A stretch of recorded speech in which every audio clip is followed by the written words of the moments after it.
Hey, it's JP here. Two significant upgrades for the S9, things people have been asking for. So let's take a look at this new firmware update and also a great lens, the 18-40. Let's see how this all fits together to make a great camera combo. Let's do it. First, let's talk about the lens, but you're going to definitely want to hear about the firmware update that's coming next. The lens is an 18-40 millimeter. It's a 4.5/6.3 lens. It's a perfect match for the S9 because you've got this really small, compact weight and size that makes it easy to put it in your bag, easy to carry with you. So it's one of the smallest zoom lenses you're going to find in something like this that still gives you an incredible range because you're getting from 18 to 40. That really makes it worthwhile. It's flexible, it's lightweight, it's a lens that you can use and carry with you, to just catch daily moments as you're going around. That's really what that lens is all about. So just to show you how small and lightweight this is, it's 2.6 inches across and 1.6 inches deep, 5.4 ounces. When you add that to the S9, you're at 1.4 pounds. So it's very small and lightweight. It's easy to put a small neoprene kind of cover on this. I can carry it with me. We were shooting up in Idaho, sun was going down, and I'm seeing this beautiful light coming through the sprinklers, the big lines of sprinklers going through all of the crops there. So I jumped out of my car, grabbed the camera, threw it open, shot some video of that, and just made it so easy to have a camera. So the best camera is the one you're going to have with you, and that's what I love about this because I've got a full frame and I get great video. And I'm going to carry it with me because it's so light and this new lens is so small. So the S9 comes with a hybrid zoom feature that works with this lens. It allows you to get up to 120 millimeter equivalent. So it's cropping in. So it's a 1980 by 1280. So that allows you to extend that range by cropping in as you go out. Now I know you're saying, well, it's just cropping in, but it gives you the framing and the thought as you look at the image, and I found that very helpful. I set mine at 60 for a while. I've set it at 100. That allows me to go in a little tighter, and I just like that range that I'm getting everything from an 18, and this is not a full frame sensor. I'm on an 18 to like a 60 or to 100 millimeters, and it just gives me a sense of how I can crop and how I can use the images. So the price for the 18 to 40 is $499, or you can get a kit price which includes the S9 and the 18 to 40 for $1,799. So let's talk about a couple of the other things of the lens. The lens has bend, it has all of the elements. It's like dust and splash and freeze resistant, so it's going to be good not just for this camera, but if you want to put on the S5 II or the S5 IIX, it'll be excellent. It's got a fluorine coating. It just gives you a really good lens. This is made to be a high-end L-mount lens. So the minimum focus distance with this lens is going to be 5.9 inches. That's from 18 to 21 millimeters or 13 inches at 40 millimeters. So that gives you the ability to get in closer on things. That's not going to be any kind of a macro lens, but it does allow you to get in closer and to make things larger, which really makes it more serviceable for doing a lot of different kind of video applications as well as stills. So the lens is made to function at -10 degrees centigrade, so that's 14 degrees Fahrenheit. It's 8 elements in 7 groups, 7 diaphragm blades. It has that 62 millimeter filter size, which I love. A lot of these modern lenses have that 62 millimeter. I've got lenses across a couple of platforms that come in at 62 or 67. And I just love the fact that you have this smaller size and I can step all of my filters down to that size. So there's the 18 to 40 millimeter 4.5/6.3 lens. Just a great companion to the S9 because of its small size and weight as we talked about. So that's a fun upgrade for me. I think that's a lens that really makes this camera a lot more useful. It makes it a lot more compact and ready to go. So it's a significant advantage that you have with the Lumix cameras, and that is that they don't restrict aftermarket lenses. So this is a Sigma, it's a 50 millimeter f2. It's an I-series lens. Beautiful little lens, sharp lens, and it's very compact. It works perfectly on this S9. It's a perfect kind of companion to this S9. In fact, when we first got this camera, Kenneth's going, wow, I've got to put a Sigma 50 millimeter on there. And because it's such a beautiful lens. But the nice thing is that Panasonic doesn't restrict any of the features on this lens.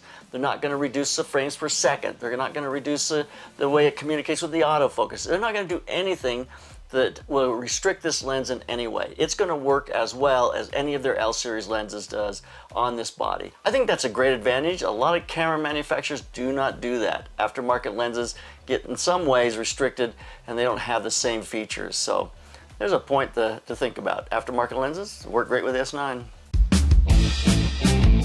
What's in my SKB case? Well, I travel around the world working with wildlife, so my case is full of all kinds of unusual stuff. So I've got digital microscopes with a screen, Hex armor gloves, which is basically like chainmail to keep you from getting envenomated when working with snake. My trusty knife, which is made out of an elk horn, goes everywhere with me. Proximity alarms. These have saved my life more times than you'd know because we put these up around camp and they let you know when a leopard is trying to sneak into camp and bite somebody. I've got all kinds of predator decoys like this, which goes on top and twirls around and calls in those very same predators that sometimes we're trying to avoid. Thermal scopes, night vision, my survival pot, which has a fire starter, water purifying tablets, paracord, saw, knife, so on and so forth. Never go anywhere without this. And the most important tool to me, the thing that I could literally travel the Arctic where there are no snakes and I'd never not have it on me, my snake hook. Everywhere I go, I gotta have my snake hook. So that's what's in my SKB case. So now let's talk about some of the upgrades to the S9 and to the new firmware. I mean, we've had at this point black, red, green, and blue in colors for this camera, skins, but now they have a mint green and a sakura, which is kind of a pink color. So they've added those two colors to the S9 as well. So now let's talk about the firmware update.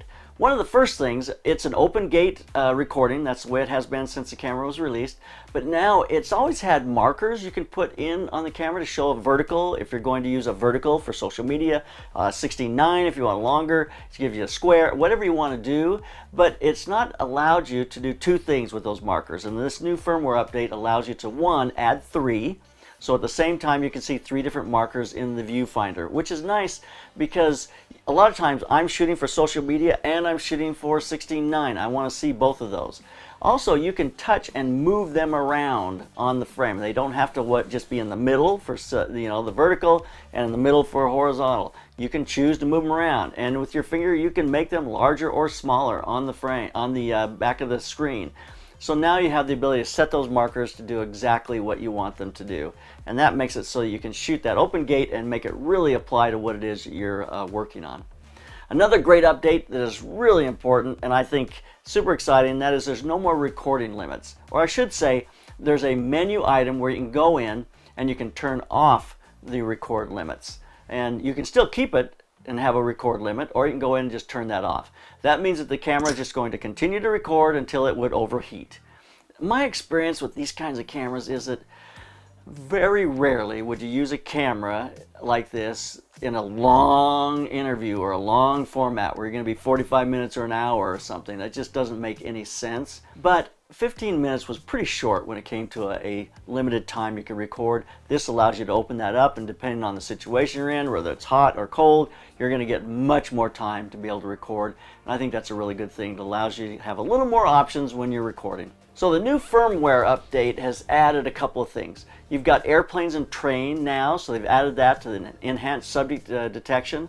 You added different options. So you have target part options when you're looking at a car or a motorcycle, which allows you to either feature the car or to, say, the helmet of the driver. Same with the motorcycle, either the motorcycle or punch in on the helmet of the person who's riding the motorcycle. So it's kind of like human. You can do human, and then you can do eye. You know, this is like a car, or you can do the driver, the helmet. So it gives you those options, those detection options, depending on what it is you want to have in focus when you're shooting fast-moving vehicles like that. You can completely control your camera remotely with Wi-Fi while you're displaying live view on your smartphone. So you can operate all of your basics of the camera. You can your exposure, your white balance, autofocus, all those kinds of things, but you're looking at a live view on your phone, which makes it so this camera can become a B, C, D camera to stick it up into the ceiling or put it somewhere. So you can be looking at the image on your phone, so this can go into a mailbox, it can go into a box. I shoot these things. I talk about this concept all the time with people when I'm teaching, and that is try to be in the process, not looking at the process all the time. So if you're going to open a birthday present, you stick the camera in the birthday present, and you open up the box, and the camera's looking at the person as they look and going, yeah. So this gives you a small camera that can get into the process rather than always looking at the process. And you can use that Wi-Fi and your phone as your live view screen to be able to see exactly what you're getting. So let's not forget about the LUT options on the S9. Through the Lumix Lab on your smartphone, you have over 100 LUTs that are available there. They're working to increase that to get more. They're also going to eventually open that community up so People can, donate their LUTs or create LUTs there. You can create your own LUTs that you can add back to your camera very easily. You can hit on that LUT button on the back, scroll through them very fast, find the LUT you want to use.